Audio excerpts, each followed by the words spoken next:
Welcome to another episode of the podcast.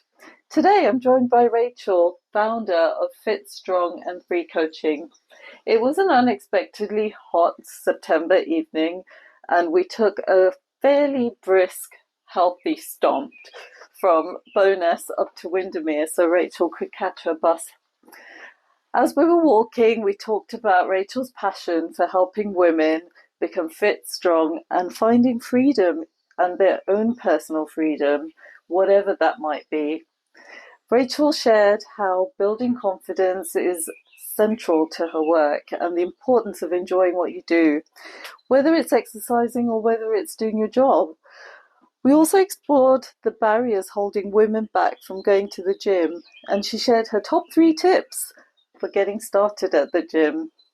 We had a good giggle about generational differences in pop culture and about Rachael's personal journey from transitioning from a career in law into personal training and her focus on helping women feel good about their health and fitness journey.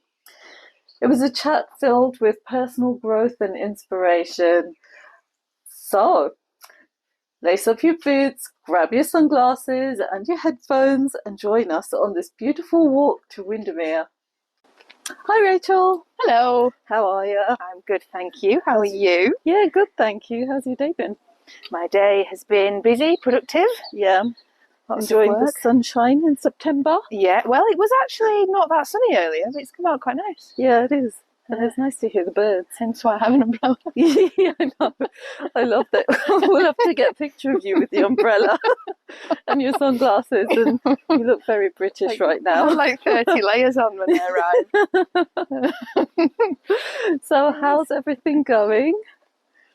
Everything's going good. Yeah. There's a good focus at the minute on growing the business. Oh, yes. And so what is your business called now? I noticed a name change recently. Rebrand. Yeah. So it's Fit, Strong and Free. Fit, Strong and Free. Okay. Coaching. Oh, sorry. Fit, Strong and Free Coaching. Okay. Yes. And Fit, Strong and Free is also the name of my podcast. Oh, there's a link there. I love that. Mic drop. Mic drop. But so it's FSF for Fit, Strong and Free Coaching. Yeah. FSF. So where has that come from? Free.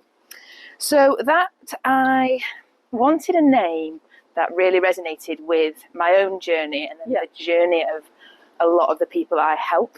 Okay. So getting them fit, getting them strong, and then the freedom is kind of either free from like food restriction or free to kind of do the things you've always wanted to do, but maybe didn't think you could. Mm-hmm. So there's numerous connotations for free. For the free. But it's kind of, you can apply it to most of my clients, I would say. Yeah. I quite like that actually, because so from my personal journey with you as my coach, I kind of feel like that whole confidence building, confidence gaining buys you a lot of freedom. Yes. Because you let go of so many things in your mind. Yes. It's that mental freedom. I love it. I think if I was to ask all my clients, like, how have they found freedom through coaching? Yeah. They'd all have very different. Yeah. That'd be quite a good exercise to do, actually. That would be a good Q&A session. Yeah. Yeah. I like it. You know, free from diet culture, free from all that kind of stuff. Yeah. Yeah, exactly. Yeah, it's liberating ourselves, isn't it, from all these things. Yeah, I love it. So why the rebrand? The rebrand because... So Joe and I still working together, but we've gone into like sort of separate directions in the sense of now he's just coaching men and like predominantly, and I'm predominantly coaching the women. So specialising a bit more. Yeah, just because it sort of works better with what we both and who sort of resonates. Yeah. So I would say with that as well, it's people who would resonate as woman or man as well. It's not. I wouldn't turn away a man, or I wouldn't, No. It's just what people need. I think what is different from different coaches. So, and is that kind of, do you feel that's quite a natural path for you? Do you feel like over the course of your personal fitness journey and professional fitness journey, you've kind of landed at this point where you're thinking about fit, strong and free? Yeah, I think as you know, over the last 10 years probably, it's been an accumulation of things that have led me to here. Yeah. And have I think even with the gym and everybody I've coached there. Yeah. And again, at the start of your PT career, you're kind of advised to just train everybody and anybody and get experience. And, and that's really good. But then you really start to think of like, who do I actually enjoy working with and who can I help the most? And actually that's really important, isn't it? Because even though it's a business and yes, you need to get paid, you also need to enjoy what you're doing, don't you? Yeah, and that's the key thing for me. Yeah. And even over the last sort of 4 or 5 months, I've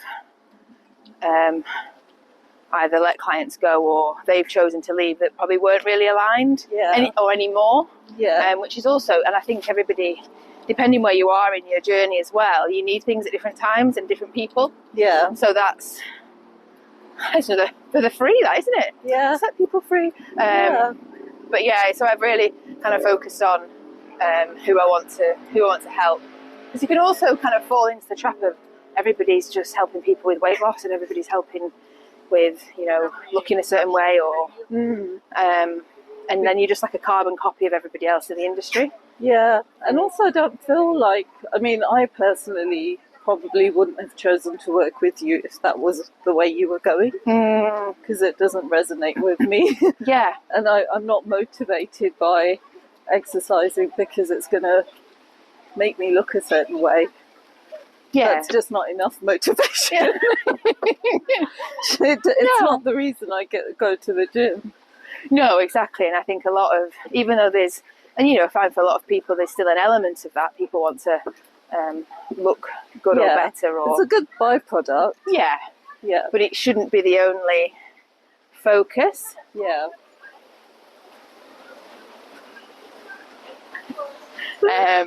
Little pause for photos. Can't talk and take photos at the same time. Yeah, so I think that's, and I think as well, it's one of the biggest things actually when people stop focusing on it for that reason. Yeah. They actually get better results and they enjoy it more. Oh, okay. And I think that's what I clocked onto. Yeah. So it's not that I won't work with you if you've got a weight loss goal or you want to look a certain way, but it's, well, we need to find something a bit more than that for you to able to kind of keep it up. Yeah. You know, I don't do like 8-week or 12-week look good for your holiday and then see you later kind of. It's not. Exactly. And then that's such a short-term, non-sustaining way to do things, isn't it? Yeah. And I think, again, people need different things at different times and there's plenty of people out there that do that and do it well. And, but for me, it just doesn't. Yeah, that's a good way to put it. Because everyone's on a journey at some point. Yeah, that is a good point. So is there anything about your personal journey you want to share in terms of how it might have shaped your approach? Yeah, well, I think that's probably the biggest reason. And you've also got to be careful. I have to be careful that just because it was my experience doesn't mean it's everybody's experience. With your experience being? With exercise and diet. So just because for context, maybe, how old am I now? 10 years ago, I think it is. Okay. When I sort of really started. Not shared. Noted. Yes. Very expertly done. When I was a lot younger. And I remember that. I'd always been pretty active at school and then went to uni and I'd kind of stopped all sport. And it's not like I gained loads of weight or anything, but I was definitely just not happy in how I looked. But what I realise now is it's fundamentally like more how I was feeling about other things. Yeah. And so I started the gym and kind of focusing on my diet. And I got a coach who worked with me to do like a 12-week transformation. Oh, okay. And I got a really big transformation in the sense of I lost like 10 kilos, I think it was. In 12 weeks? Yeah. Wow. Yeah. I'd worry about myself if that happened. And again, some people, and this is why it's so everyone's goal's different. Yeah, and for some people, if you've got more weight to lose, and that can happen quite easily. But I got very obsessed with it. Yeah. And especially around the diet side of things. And it's kind of screwed up my relationship with food for a long time. So that's one of the reasons why I kind of care about how people are feeling in their own journey. Yes. And like I say, it's not just because it happened to me, therefore you're suddenly going to become obsessed. But I want people to enjoy the food, enjoy their exercise. Yeah. And that should be the focus. Yeah, because actually that long-term impact, because obviously when you signed up for that 12 weeks, you weren't thinking that you wouldn't have even known that that's how it could have gone. Yeah. But obviously one of the key drivers, well, not obviously, but maybe one of the key drivers was that you enjoyed the way you looked at that time after that 12 weeks. Well, this is what I find really fascinating, because on the one hand, I did in the sense of it was easy to buy clothes. Yeah. And I'd always struggled to find jeans that fit. And but I was actually so self-conscious. Right.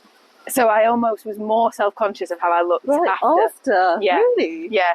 There's a weird, like you get not everybody does, but you get a sense of like some kind of weird superiority, like you are better than people because you've achieved, because you've done it, because you've done that, and then you're in a club.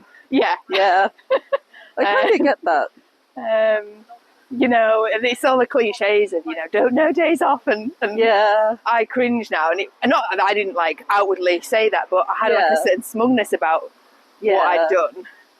Yeah, we wouldn't have been friends. No, I wouldn't have been friends with me back then. I'm sure you were lovely. Well, again, it's all hidden. It's all those hidden insecurities, isn't it? And how you actually feel about yourself. It's probably driven from an insecurity, isn't it? Yeah, 100%. Yeah, that's interesting, because from my perspective, I've always been a bit lazy about exercising, but I've always really enjoyed walking. And the whole gym thing really supports the walking really well. Yeah. And gives me more strength in my legs to do the things I want to do, and give me the stamina. And a happy coincidence is that everything fits better. Yeah. But the real motivation for me is that whole mindset thing and mental health bit. To just get out, and also just that everything works better. Yeah. And as we age, your whole body works better. Yeah. And it's that functional fitness that I really like. So a lot of the Instagram pages I follow, or social media pages I follow, are of women over 40 who are really fit, but in a really healthy way. Yeah. And really promoting that functional fitness and weightlifting and just achieving those goals for yourself. Yeah. I think that's where the real satisfaction is. Well, it's the longevity of it then, again, isn't it? That, and I think that's, if you always come back to that, and I think if suddenly you didn't know, if people didn't know what you look like, if everyone was suddenly blind, would you exercise in the same way? Right. And I think that's quite a really good point. Yeah, it's quite an interesting question to ask yourself, and I sometimes do this now.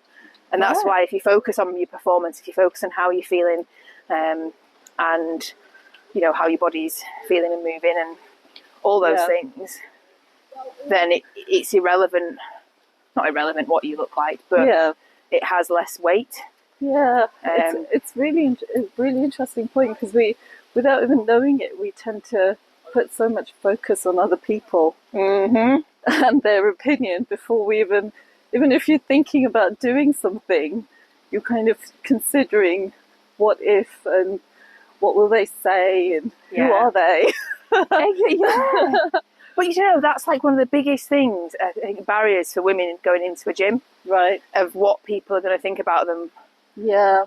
And the reality is nobody cares. Yeah. When you're actually in there. So what are your sort of top tips to tackle that sort of insecurity of being in a gym environment. That's so alien. Yeah, and just because it doesn't mean anybody's looking at you, it's also doesn't mean you're not going to feel it. I still feel intimidated if I can go into a new gym environment. Yeah. Especially, Joe and I went to like this really big bodybuilding gym in Manchester a few months ago. Yeah. And there was so much equipment. It was so overwhelming. Yeah. And like even looking, thinking, what is that? And you know, all these big people there. But the top tips I would say is make sure you feel confident in this, comfortable in what you're wearing. Right. So it's like with anything, you're going anywhere where you feel like you're dressed how you feel comfortable, you're going to feel more confident. Okay. So if you go to a gym thinking you have to suddenly wear certain clothes, and then you're more self-conscious. Yeah. You know, and again, I've had this with people like, you know, just wear, if you like kind of wearing Converse or Vans or those are the shoes that you wear like when you're kind of hanging out, then wear those to the gym. You don't need to wear like a sports shoe to do weight training. So find something you're comfortable to wear. There's like so many layers to the thinking, isn't there? Yeah. And actually, if you don't think, you know, if you just think, how do I feel most comfortable? I'll wear that.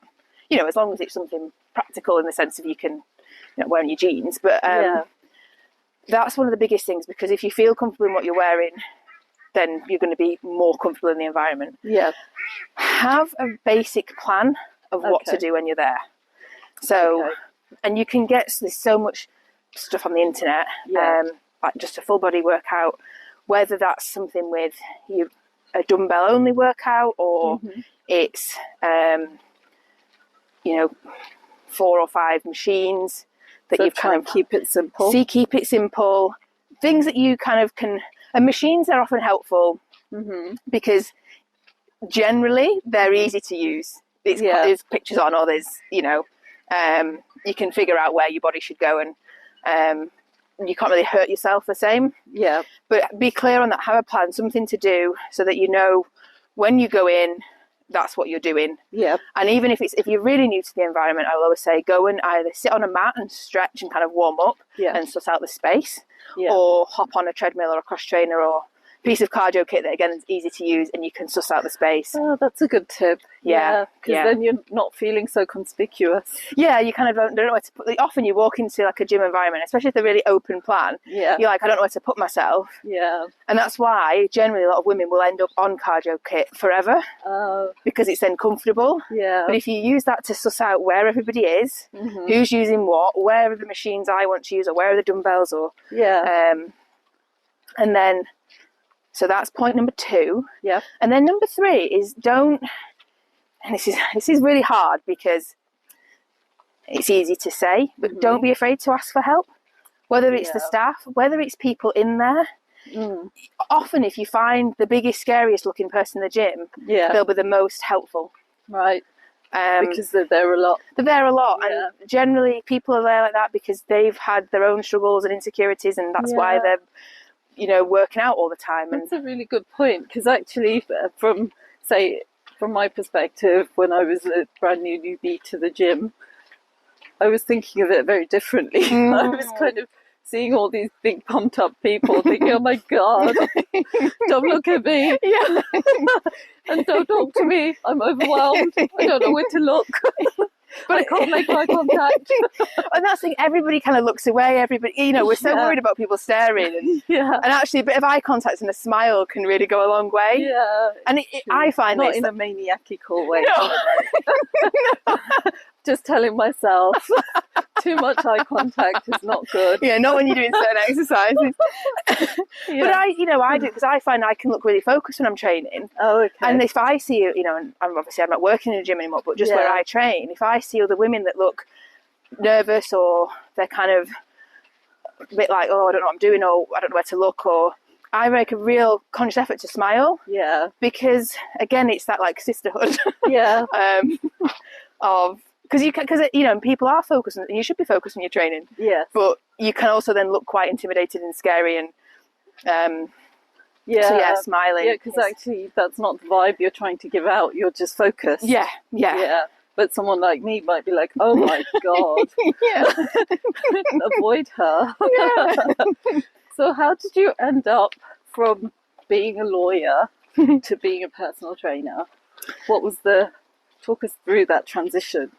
So, I mean, I never was actually a lawyer. Let's just clarify that on the pod. Never got there.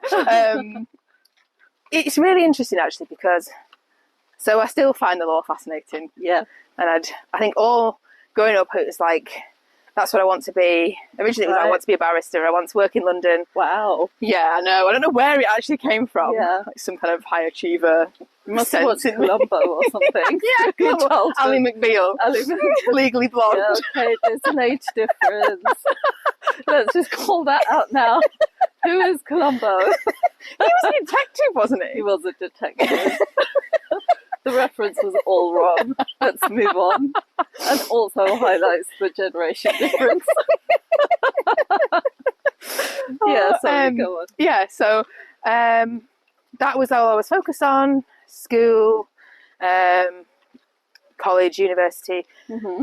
And then it was, so I didn't really exercise at uni, but then after uni, I really got into the gym and I really got into, well, it was running first and kind of exercise again, and how helpful it was to mental health and just for me feeling better doing like my studying. And then I was going down this route of interviews and everything for what would have been a training contract in the legal world. Mm-hmm. And I just kept finding that I was like, I don't really feel that passionate about this anymore. Oh, okay. So when people say, you know, why do you want to be a solicitor? I was like, I actually don't know. Oh, no. You know, and then you kind of, well, there's no wonder I'm not getting any further because if I don't know why I'm doing this. Yeah, that's kind of your answer right there, isn't it? Yeah.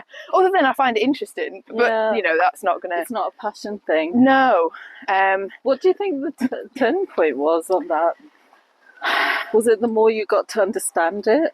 I think so. I think it was that, again, the reality, you know, you're not actually really dealing with what's interesting about the law. It's all more paperwork and... Yeah. Because, again, I originally set out wanting to be a barrister and then moved to solicitor. Right. So I just think it wasn't really for me. And it's good that you identified that. Yeah, and then obviously all the skills have been invaluable, and I still find things interesting, and I still everything I do now, like there's so many applicable things that I learned in my degree and then on the postgrad as well. Mm-hmm. But it was then I think that's when I must have done my transformation and I got really into fitness. Into fitness. And what's interesting is at that time when I thought, you know, I'll be a personal trainer, my mindset was not okay. And I think if I'd had clients then, I'd have been, you know, in that different kind of trainer. Yeah. Which again, everything's growth, isn't it? It is, yeah. And it's good that you've got that ability to reflect and self-critique and self-adjust and self-soothe. Yeah. All of that's really important. Yeah, and that again, it's part of the journey, isn't it? Yeah. We can't. And I think it's interesting because there's so many sort of fitness influencers on Instagram and social media that are now coming out saying, "Oh, how I viewed things, you know, 5-10 years ago was so bad." Yeah. And people sort of vilify them, and you think, well, everyone's on a journey. Yeah, exactly. You can't. No one's got it right. No. All day, every day, have they? You've got to just be open to growing with. Exactly, and if you can't change and be accepted for evolving, then what's happening? Exactly. We should be celebrating that sort of stuff. Exactly. Yeah. But then, funnily enough, I still found myself in jobs that were, you know, I worked for Citizens Advice. Well, an advice based. Okay. Citizens Advice, complaints. I see where you're going. Okay. And even though I'd done my PT qualification, I'd had this like transformative experience of like having a different approach. So you did your PT qualification before you started working with Joe? Oh yeah, yeah, wow. Yeah. I had my PT qualification basically when I'd done my transformation like 10 years ago. Yeah, wow. Which is also why I kind of was able to accelerate my career a bit more as well, because I'd done a lot of self-development and courses and learning outside of the PT course. Yeah. Rather than day one, I'm now with clients. Right. And I just then got like it was New Year's Eve. I was sat at home on New Year's Eve, and I thought my ex at the time was working, so I was on my own. And I thought, I need to do this. If I don't do it now, another 10 years will go by. I'll be older. You know, I might have a family. Things might be more complicated. So I'm committing to tomorrow, the 1st of January. Yeah. I'm gonna do it. And then I did. Good for and you. That was my transition. So what happened on the 1st of January? Did you just quit your job? What did you do? I came up with a whole plan of setting up classes in village halls. Oh, wow. Yeah. Social media page. I just started posting every day. I just started, again, it's this whole thing of just, you've just got to start. And it's the same with your fitness journey. You've just got to start. Yeah. And I gave myself 3 months where I still worked. I did my classes. Yeah. And I thought, right, I'm going to quit my job. How did you feel when you made that decision? Terrified. Yeah, I feel sick thinking about it. And you're like way past that point. But it's such a big decision. It is, but then it felt so right, you know. Yeah. Good for you. That's awesome. I don't know. It's I suppose I never would have told you that before, because it wouldn't have really been relevant when we met, I suppose. No. Yeah. Oh, that's awesome. I love that. I love a little bit of story. That they do 5 miles an hour, let's be safe. And then I basically asked Joe for a job. Oh, that's great. Well, you know, there's a lot to be said about just putting yourself out there and just seizing the moment. Because the worst that can happen is a no. Yes. And basically nothing changes if you get a no. Yeah. But you tried, and then you can feel good about it. Because actually you did put yourself out there. So what, in terms of the, you know, your sort of where you are now, and we talked about your top 3 tips for people entering a gym and your journey to kind of getting to working with women mostly. What is your kind of philosophy behind all that? Is that a big question? It's quite a big question. Yeah. So what's inspired that whole focusing in on women? I think it's because, and things are changing, aren't they, with women and with exercise, and, you know, even it's like with the Lionesses, it's like with the Olympics, it's the exposure for women in sport and is getting better. Yeah. But there's still so much like that women aren't doing for themselves. Right. And like I say, it's no longer about following a diet or an exercise DVD or trying the latest craze that's supposed to burn X amount of calories. Yeah. It's how can you actually use exercise and diet to feel best, to then feel confident and feel like you can do anything, like you can perform. And then even, you know, in terms of empowerment and for work, the amount of clients I've had that have got promotions from starting exercising. And that sounds really like, how's that even happened? But it's amazing what can happen when you start looking after yourself. Yeah. And valuing yourself. And I think it's that. I think it's wanting more women. And it's like successful women in so many areas, but they still have this barrier to exercise and nutrition, and there's so much untapped potential there. Yeah. And I think that's what I'm like really focused on. Yeah. Wanting people to see. Yeah. In themselves. Yeah. Yeah, I love that. And I think, well, from my experience, it works because it's like from my personal journey with you, it has been transformative because actually I do go to the gym. I do really enjoy it. And you go on your own now, you see. You're one of those people that can go on their own. As long as I've got the app that works. When the Wi-Fi's down and the app doesn't open, I'm like, oh no, I'm just a sitting lemon. So I actually had to walk up the corridor to get Wi-Fi to at least see what I'm doing. I can't possibly remember what I did last week. Exactly, no, I couldn't. And then what number do I do? But And you how see, heavy that's is why it? you need a plan. This is why. You need a plan. I'd be absolutely useless. I'd be like, oh, where's the treadmill? There we I'll go. just go for a walk. Listen to my music. But no, it's really important. And if I didn't have the app, and I didn't have your voice through the app, like, get lower. Focus. I did it this morning. I was doing my lungy things to the side. Lungy things. Technical term. I mean, sometimes so when I was doing my lungy things to the side, I could hear you say, get lower. I was like, oh, for God's sake, fine, get lower. Might not get back up. But when some of the things you do, when we do the 6-week blocks, I do like our 6-week blocks, actually, because it gives me that chance to be consistent with the things each week and get used to them. And then try and up the weights and things. So I quite like that because I'm competing against myself. And I like that we have our sort of check-ins every 6 weeks and supposedly talk it through, sometimes not so much, but that's still good connection. Yes. So when I get the next block, it does take me a minute because I'm like, I'm sure she's put this in there because she's laughing. She's laughing, thinking, oh my God, how's she going to be looking doing that? Random feet. Yeah, random feet. Do you mean, what does random feet mean? When actually, what was it? Just put your feet around it? So apart from the hearing issues. Yeah, and the counting. I do worry about your counting. Oh, I worry about my counting. I'm sure I do it wrong. And also, you know, when you do something where you're holding a weight in each hand, so say I've got 4s.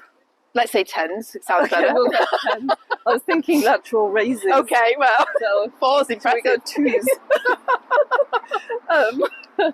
I will log 2 rather than 4. Oh. So I keep forgetting to double it up, and then I'll look back on it, and then I'll think, oh no. Did I use ones? Yeah, exactly. Did I do ones? And then the next week, after I've done it properly, and I'll say 12, I'll try and pick up a 12. And I'll be like, oh my God, it's so heavy. How was I so strong last week? So I need to deal with that. That's a me problem. Like, no one can help me with that one. Yeah, that's that. But then it's a common, and as long, I mean, it doesn't really matter as long as you do the same thing on both sides. Yeah. That's the... You don't have a 2 and a 12. Yeah. I'll be falling over to my left. But it's interesting as well, you talking about the 6 weeks and how that's really helpful. Because, and for you, you're a busy person. So, and you are really consistent, but there's weeks where you might not get all your sessions in. And it kind of just shows that if you still have consistency over the block. Yes. I think another issue a lot of women have is they think, I've ruined it, or I can't do it as well this week, or I can't get all my sessions done. Yeah. And then they stop. Oh, okay, because it's not perfect. It's not perfect. Whereas that's a curse, isn't it? That whole perfection thing. Yep. Across the board in everything we do. Yeah. Well, it's the same with the diet situation. It's the same. Yeah. But so you're a good example of that, of how you can. It's like perfectly imperfect. Thanks, or my mate. phrase of consistently good enough. Get a badge. Perfectly imperfect. It's endorsed by Rachel. I love that. FSF. I did not think that through in the branding. I don't think. I can't even say it. You have to remember it's hashtag FSF, not hashtag FFS. But I think we could reframe that. We could reframe that. No, it's really good. I love those words. I love that. Like, each word means something very significant on its own, and together it's really powerful. Yeah, I love that. Oh, did I answer your question? I suppose I didn't. Well, we were talking about the empowerment of women, and then I started talking about myself. Sorry. Well, you were empowered to do so. I was empowered. Yes, I was just a shining example of a lived experiment that's going well. That's where I was going with that. Well, how consistent have you, how long has it been? You've been... Yeah, I've done really well since, I'd say, February. I reckon January I just kind of looked at the app more than I did the workout. And I watched YouTube on how to do the exercises more.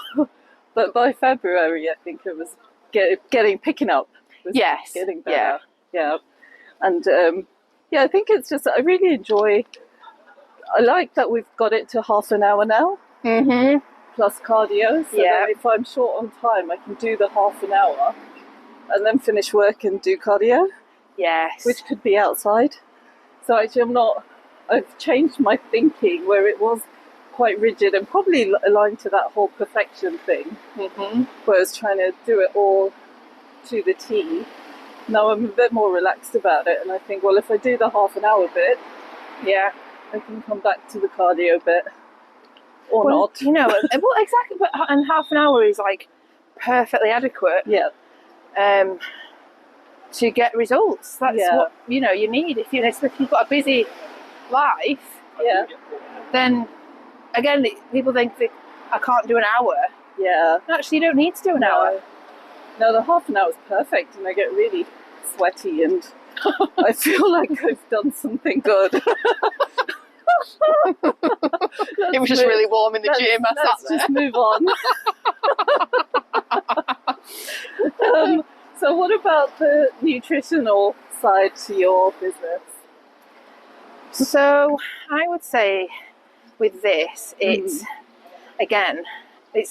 still empowering women in the sense of making choices that are aligned with what they want to achieve. Yeah. And stepping away from diets and restrictive eating, cutting out food groups, these kind of food rules and different things that, some people for years, that's all they've known. Yeah. To move away from that and actually focus on positive eating habits. Yeah. So eating well, eating nourishing food. Yeah. And again, things that make you feel good. Yeah. And perform well. Mm-hmm.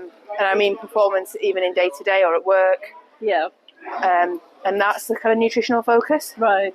So it's not the energy levels. Yeah. It's more about how you feel. Yeah. And again, you generally find if you eat to fuel for your energy, to feel full and satisfied, you're going to look better as well. Yeah. It's those kind of... You feel happier, don't you? Yeah. I mean, I feel really sad if I restrict carbs, for example. Yeah. It's one of my happy foods, so I like to keep it. And for a lot of people, and there's also often a hormonal, both fats and carbohydrates, a hormonal importance for women. Which one? Yeah. So, cutting all that stuff out is not helpful for the majority of women. Yeah. And on the flip side of it as well, you can also find that there's too much pushed to try and, if you've been restrictive eating, to, here's a way that you can eat loads of junk food and not gain weight. Oh, okay. And it's not... It's almost a hack. Yeah. Yeah. And you want, balance. Yeah. But again, if all you focus on is trying to fit things into, I can eat this many calories of ice cream or chocolate, then you're still not going to feel good. Yeah. So it's getting that balance right of nothing's off limits. Mm-hmm. And a phrase I use with a lot of clients is you can eat everything. Yeah. No, actually, that's wrong. You can eat anything, but you can't eat everything. Oh, okay. So it kind of, nothing's off limits, but if you want to feel good and, if fat loss is a goal or even just maybe you want to gain weight, you've still got to focus on health and focus on foods that are going to make you feel good, rather than just a caloric number. Mm-hmm. So what was that? You can eat anything, but you can't eat everything. Okay. So it's that whole balance of you day to day. You can't just shove everything in that you possibly want and not expect the consequence of that. Yeah. Oh. Just get out of the way, sorry. Yeah. And it's quite a nice way of then reframing it of, so it means that you can have a bit of chocolate every day, or things that if you ate too much of, you wouldn't feel good. Yeah. Because you do end up kind of resenting yourself, don't you, for restricting yourself and saying, oh no, I can't do that, and then it affects your mood. You can. Unconditional permission to eat. But unconditional permission to eat. Yes. Thank you. Taken. But then the caveat is, you know, it just can't be everything all the time. Yeah. It's got to be another one, like, it's because, again, it's not for me to dictate what somebody chooses to eat. Yeah. But what's your goal, and are your actions aligning with your goal? Right. That's interesting. So how many, because I don't think I've ever set a fitness goal. I mean, when I first came to you, I was kind of like, I just want to do stuff. Yeah. And we just did stuff randomly. Well, actually, that's a lie, isn't it? Because I think this year I've been more focused. Yeah. I have thought about actually maybe I want to tone up a bit more in certain parts of my body. Yes. To give a focus and feel like I'm there for a purpose. Although, having said that, doing the bite-sized workouts, which is what I call them, like it, my daily bite-sized gym routine, really helps because I've done it, 30 minutes done, and I'm doing my next thing, but I feel good. So in terms of goal setting then, where are the parameters? Where do we start? Well, again, and I think there's different ways of looking at it. So it's always useful to have some kind of goal, but a goal might be, and like for you starting or anybody starting, might just be, I just want to exercise for my health. Yeah. But you often find that health isn't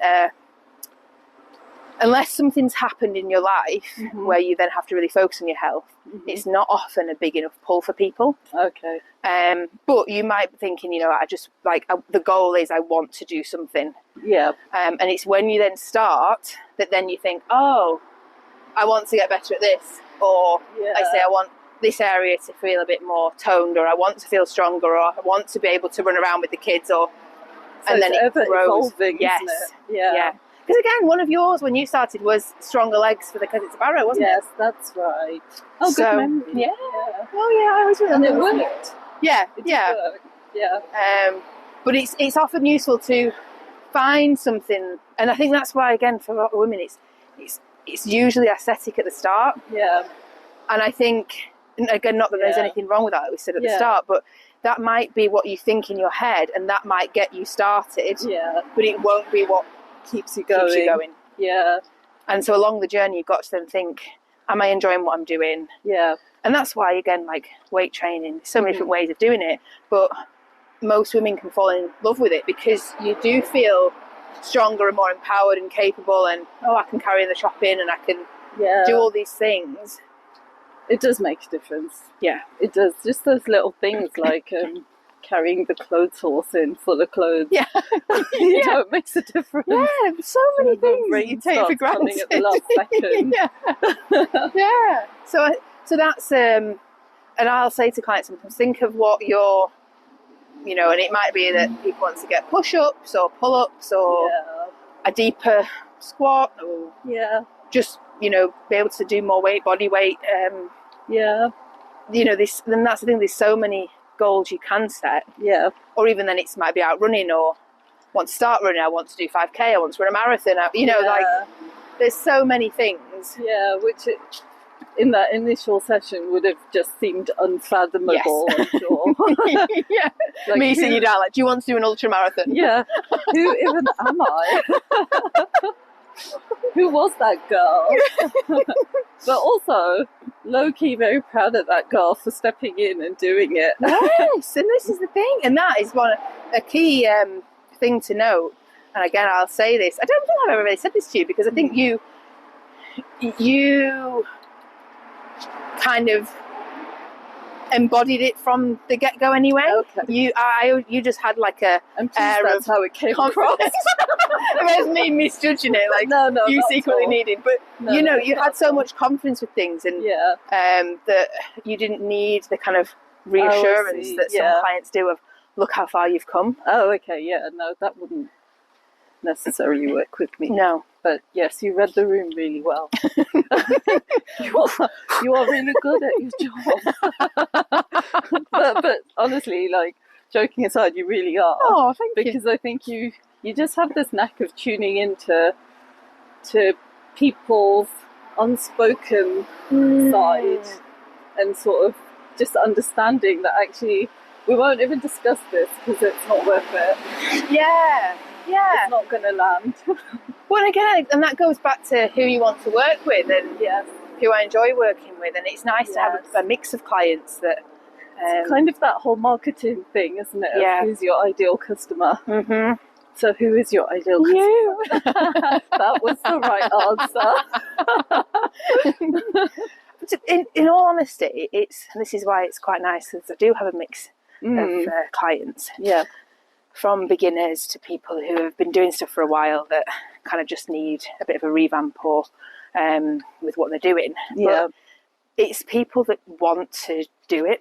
Yeah. People that are like invested in themselves and are ready to kind of say, do you know what I've done before isn't working for me? Yeah. I want to do something different. And that's really important, isn't it? People who are ready. Yes. Yeah. Yes. Because you could have had a lot of false starts, but I think a lot of it is also finding the right person, connecting with the right person, because, you know, sometimes your relationship with your PT is one of the most important relationships you're going to have. Oh, yeah. People tell you everything. Yeah. Might be a therapist. Yeah, I can imagine, because actually it's a release, isn't it? Exercising's a release. And I think when you're with someone who is empathetic and who does have that maturity to take the information in, it's a trusted space. Yes. It's really important. Yeah, because it is such people, you know, obviously the face-to-face even more so sometimes, but then online, you know, it's people's only outlet to, and it's all linked. If someone's like got low confidence or low self-worth, and you can combat a lot of that with diet and exercise, but it means they talk about everything and how it impacts everything in their life. And even though you can't help with all the things, you know that you're sometimes just listening. And sometimes I think of myself as a bit of a life coach as well. I mean, it's definitely, I feel like it's all in the same realm. And it's kind of, it's all connected. Like your mental well-being, your physical well-being is connected. And I don't think people always see that connection because they place exercise as a other thing. And it's not important. And like again, so many clients, when they start prioritizing that, it changes the game for everything. And you know, one of my podcasting heroes is Dr. Rangan Chatterjee, as you will know, because I've probably bored you to tears with quotes and things. But I love that, you know, he says he prescribes his patients to go and make friends, or to, you know, go out and go for a walk and get fresh air, rather than medicating. I think that's so refreshing. So important, and it's all linked. You do feel better and that's why I think it is about doing things how you're going to feel rather than how you want to look. So actually that's also quite a big tie into your philosophy, to your business. I love it. I love it too. And how are you finding working with clients and not having a gym? It's different. But, and I think again with a lot of women, and yes, they do need support in the gym. But sometimes for not as long as you would think. And it's nice when you've got that PT client relationship and you see each other once or a couple of times a week. But actually, when you're online, you can help more. More frequently, you know. So I'll say to client, you know, message me on either it's the app or on WhatsApp to, depending how quickly you want to respond. And I can still help with things in the gym, or if people are local, I can go to a gym to do form checks with them or to do videos, and then so much of it is more the emotional support and the food, the mindset work, which is often just done through talking. Yeah. So it's actually more effective online than it is in the gym environment. Yeah. It's the bigger picture. That's interesting, isn't it? Yeah. Yeah, it's actually probably a more accessible model. Yeah. Yeah. You know, somebody just needing to know how to do certain exercises, but for most people it's the whole package of what should I be eating, how should I be exercising, how do I change my life effectively. Yeah, and these are big things actually, because actually even if it's the small changes that build up to the big things, isn't it? Yeah. And that's often quite hard to implement.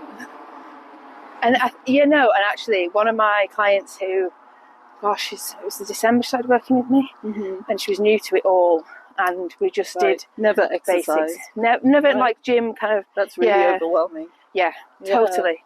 So you've got to start small. Yeah. And even just getting it, and now she's running. She's going to the gym. Yeah. Walking's just a daily non-negotiable. Oh wow. She's eating well, and it's all stuff that, because it was done slowly, and it was manageable, and set her tasks, and even to the point it'd be like, do something. What thing are you going to do this week that's going to challenge you? Yeah.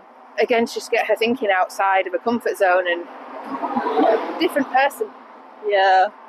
And she's lost weight. She's lost quite a lot of weight, but it's the byproduct of we've not focused on it at all. That's fantastic. Yeah. And how does that make you feel as a coach? Oh, I'm so proud. Sorry, we might not have heard that because that car was really loud. I went, so proud. Oh, that's really nice. No, I do, because I think it's, at the end of the day, like, I can only give you the tools and be an ear and a different perspective or something to think about, or like the client's got to do the work. Yeah. So I'm just, that's a good point. Yeah. It's just, I'm amazed when people do, and it's like I'm proud of how people show up for themselves. Yeah. And what is possible. And also, let's not take away from the fact that people are showing up for themselves because actually they trust your process and they trust you and what you're saying. Fools. But that's huge, isn't it? Yeah, yeah. And that's, well done to you. I'm proud of you. Oh, it's all lovey-dovey. I saw a quote a few months ago that I've used a lot. And it was, I'll just wait for this car to go by because I don't want to ruin the moment.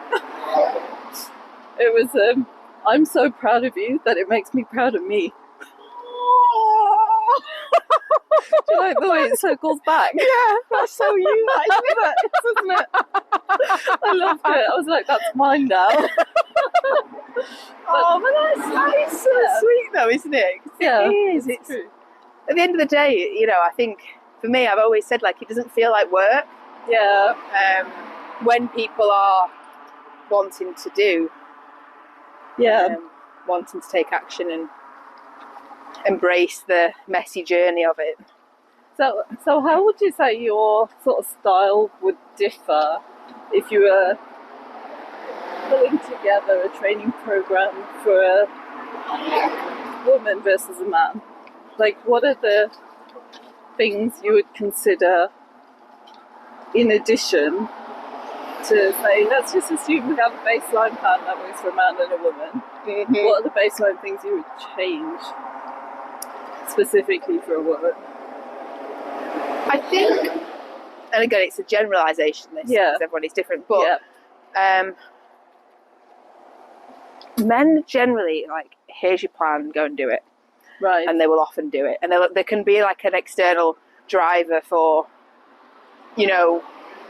whether it's, and it could even be toxic masculinity, but whatever it is that kind of then forces them to think, okay, I'm doing it. Yeah.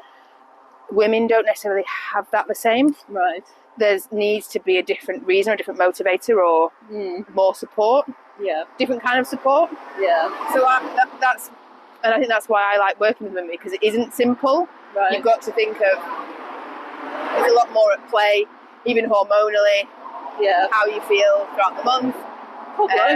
Everyone's coming down this road today. Sorry about that. I feel responsible. This microphone, I'm sure it's picked me up perfectly. Good. But I think in terms of training, you don't have to train particularly differently. Okay. I mean, Joe and I do the same training program. Yeah. Look very different. That's good to know, isn't it? Yeah, that's good to know as a general statement. Yeah. In fact, women often recover quicker. Right. So right. you can handle more volume as a woman, generally. Right. What do you mean by volume? So volume in the sense of weight lifted. So if you do, say you've got a 10 kilo and you do 10 reps, your ability to recover from that is quicker. Okay. And that's just a physiology thing. Yeah. And often women have less muscle mass generally. Yeah. But so you don't need to train. Again, you might have different goals. Yeah. But it's more the emotional, the mindset's different, and how you tap into that. Interesting. Is how that's because they just some women will, you can say just do this and they might be that way out, but I think that's interesting, because I think there could be a perception that women can't do men's exercises and vice versa, but it's actually just exercises, isn't it? Just exercises, 100%. And it's one of those of women, all my clients do some kind of chest press or push-ups or chest-based exercise, but they're generally not trying to grow their chest muscles in the same way that men might be. But it doesn't mean you can't train it and can't be strong in it. Yeah. Because actually what I learned was pushing my shoulders back and helping my posture. Yeah. See, I was listening. But it is, and men get if a man's doing hip thrusts, it's like, oh, that's a woman's exercise. It's not at all. Yeah. Just because it's glutes. Yeah, but again, everyone needs a strong set of glutes, so... Yeah, exactly. Wasn't that interesting? Wow. Again, there's a lot of toxicity around exercise, and I think the more we can do to dispel that. Yeah. Yeah, exactly. And these sort of conversations are helpful, aren't they? Because they're just kind of calling it out, saying there's no difference. I love doing a bicep curl, Yeah, it helps that you read the numbers right and you don't pick up a 12 when you want a 6. But that aside. But it's also interesting, again, with women thinking that they can't lift particularly heavy. Yeah. And actually you can, And when you pick a dumbbell off the rack, you pick it in your hand, you think, that feels really heavy. Yeah. But you're not engaging anything at that point. Yeah, that's a good point. Yeah, because I find that I pick them up and think, oh my God, I've overstretched, now people are here. But now I've got to the point where I'm like, hell no, just put it back down, go down the other end. But it's that in itself, having the confidence to do that. And just say, no, I've overstretched, it's fine. Yeah, you might do even a couple of reps and, oh no, it's still too, it's too heavy. And too heavy. You've got to try. Yeah. If you don't try. Exactly. There's no shame in any of it. It's that embarrassment factor, I guess. Yeah.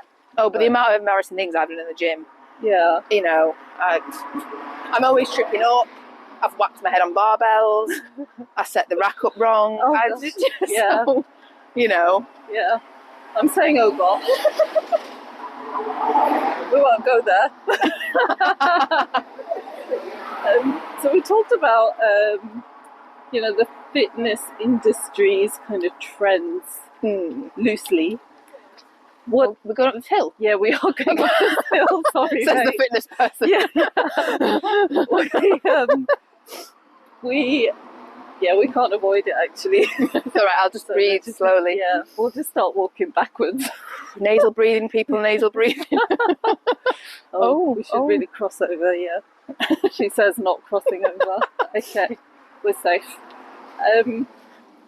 So going back to the early 2000s, it was the fitness videos with Tybo and all these lounge workouts and get really sweaty and high intensity and that sort of thing. That seems to have disappeared. Like, we don't see those kind of fitness videos, and obviously a lot of it is on social media now. Yeah. Where do you see it going? Ooh. Well, I think, and then this is the thing, things tend to come around, don't they? And Yeah. It's why, even in terms of women in the gym, there's a lot more of that now, lifting weights, doing. But then that was a really big focus. Yeah. But then there's like, now it's like, oh, hybrid training and mix of strength and cardio and been doing a bit of everything. Right. Seems to be fashion at the moment, which is, is no bad thing. I just think it's really hard because the key thing is that you do something you enjoy doing. Mm-hmm. But sometimes just because you enjoy doing it doesn't mean it's going to be effective for what you actually want. Yeah. And it's marrying the two. Yeah. Yeah. And that's why home stuff is great and people can get great results. And, certain exercise videos and certain YouTube things or free workouts can be great. Yeah. But there's a limit sometimes if you want the next level of result. Yeah. But I don't think gyms are going to go anywhere. I don't think. Again, this CrossFit's a big thing still. Yes. That's still very popular. I forgot about that trend. That scares me, to be honest. But again, it's people.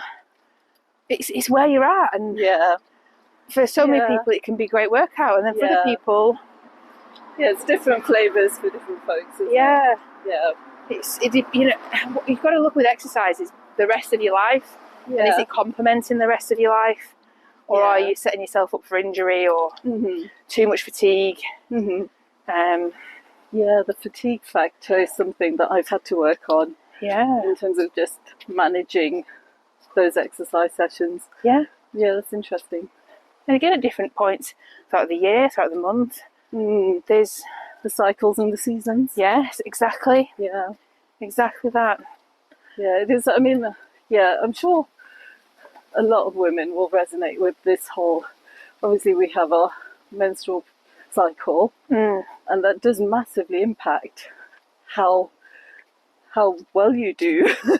In those weeks around the cycle, and to not let that put you off. It's a self-awareness, isn't it? Yeah, and what, like we said before, it doesn't just have an off week doesn't mean you've ruined it or that you should stop. And it goes back to, this is why, again, if you think about how you're feeling, to tune into that as much as possible. And that doesn't mean you go easy on yourself all the time. But if you're particularly stressed or tired, exercise, the right dose of exercise and the right type can be what you need.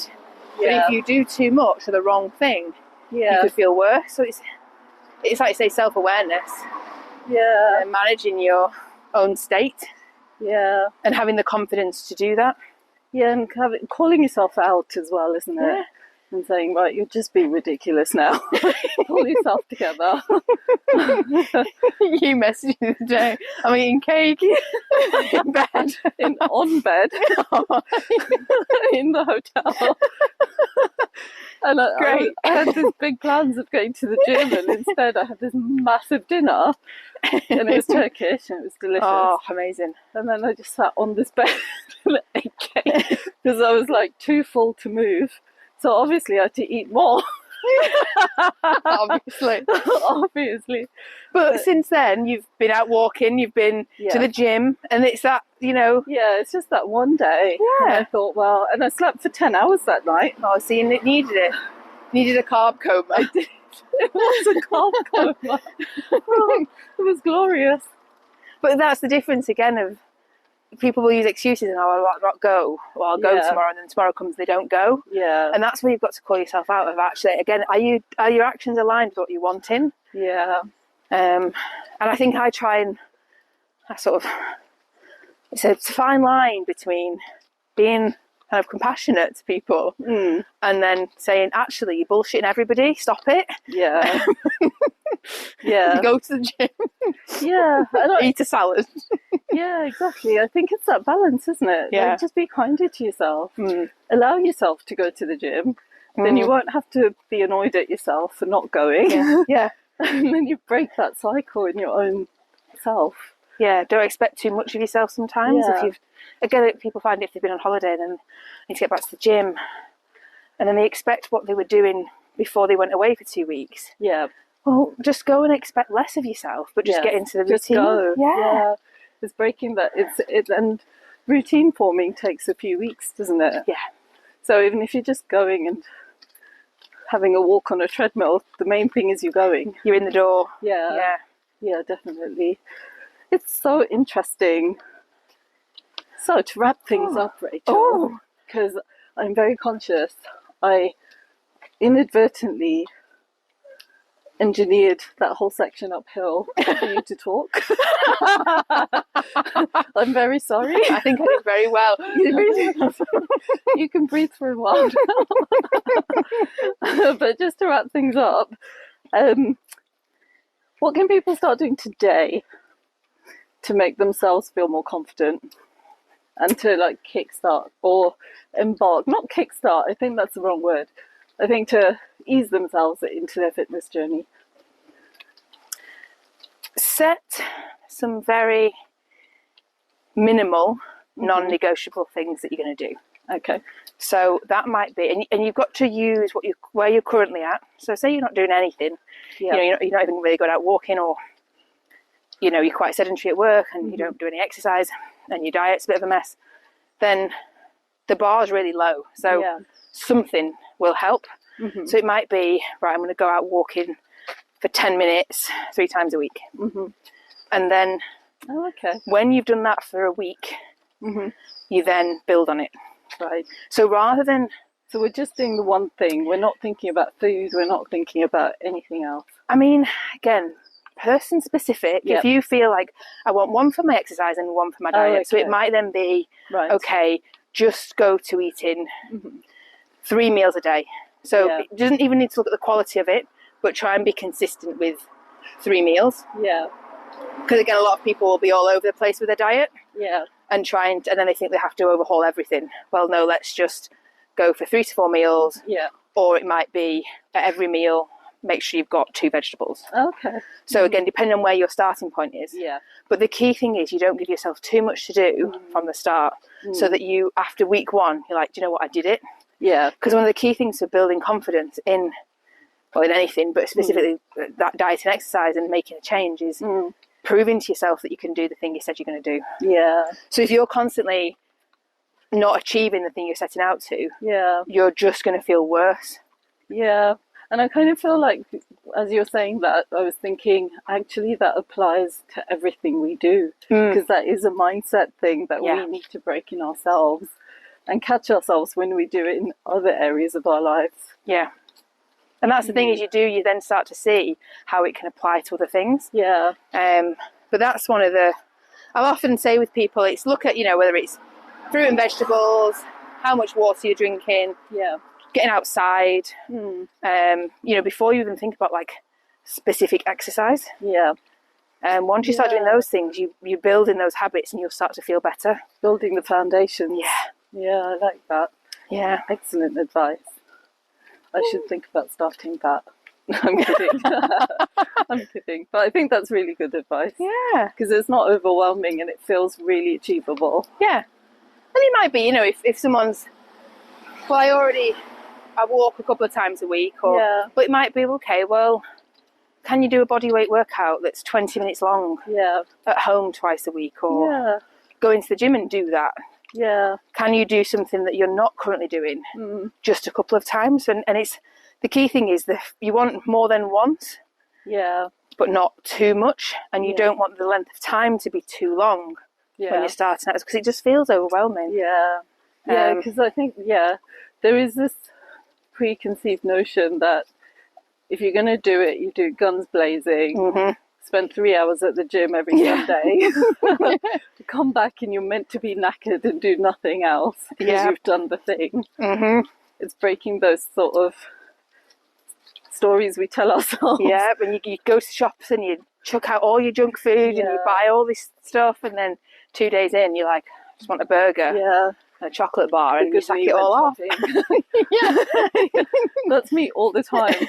And because I live so close to Tesco, the other me goes for walks a lot. But that's okay because I'm walking there. Yeah, balance. Driving. It's the balance. But I think that's the key thing, is it's like small steps. And the media has a lot to play into that, doesn't it? Like Hollywood and 100%. Yeah, Quick fixes and those quick fixes. Oh, look, in 3 weeks I look like this. Yeah. But I'm actually not very balanced or happy. And there are people that can overhaul everything and sustain it, but it's if you've got a busy life, stressful job. Yeah. Because the key thing, and we've not sort of touched on it, but it's how you manage your emotions. Oh, okay. And so a lot of people will use food to manage their emotional state, which isn't a bad thing. It can be it's an option that's available, but if that's your only option, then it's also why you have a bad day, you treat yourself with food. If you have a good day, you treat yourself with food. Yeah. So you can't get out of the cycle of how food is used to regulate how you're feeling. Yeah, that's a good point. Yeah, because we do turn to comfort, don't we? To comfort our emotions, and the big comfort is things like cake and crunchy snacks. Crunchy snacks, Very specifically. Not even enjoying them, just kind of shoveling them in. It is, it's just the routine of it. But you don't even recognise that you're full. Because you're in that motion. Yeah. Oh, that is interesting. Oh, well, thanks for walking with me. Always a pleasure. It's been a lovely evening. I can't believe how hot it is. Hi. I know, I don't think I didn't take many photos, actually. Let me get another. Well, we need to get a photo of you with your umbrella. Oh, we do. Thanks. I mean, I don't really want to put it up, but I'll get one of you with your umbrella afterwards. Thank you for being the photographer today. Well, I think I've got like 3 photos, so... Oh, that's good. It's something. Takes away the anxiety for me for thinking I've stopped the recording. To talk about it all again. Yeah. Well, I look forward to having you back for season 2. Oh, season 2! To hear more about how your business has grown. Oh, hopefully that'll be exciting, won't it? That will, yeah. Oh, right, I'm going to hit start. Thank you. Thank you for joining us on this walk with Rachael, founder of Fit, Strong and Free Coaching. I hope you enjoyed our chat about building confidence and breaking down gym barriers. Rachael shared valuable insights, from her top tips to getting started in the gym to the importance of enjoying your fitness journey. We had a great time, especially the bit where Rachael did most of the talking going uphill. Sorry, Rachael. I hope you found some inspiration for your own fitness journey. And if something from today's episode resonated with you, we'd love to hear from you. And we'd love for you to engage with us on our social media channels and share your thoughts or any takeaways from this episode. Don't forget to tune in next time, where we'll bring you more meaningful conversations as we walk and talk our way through life. Until then, keep exploring.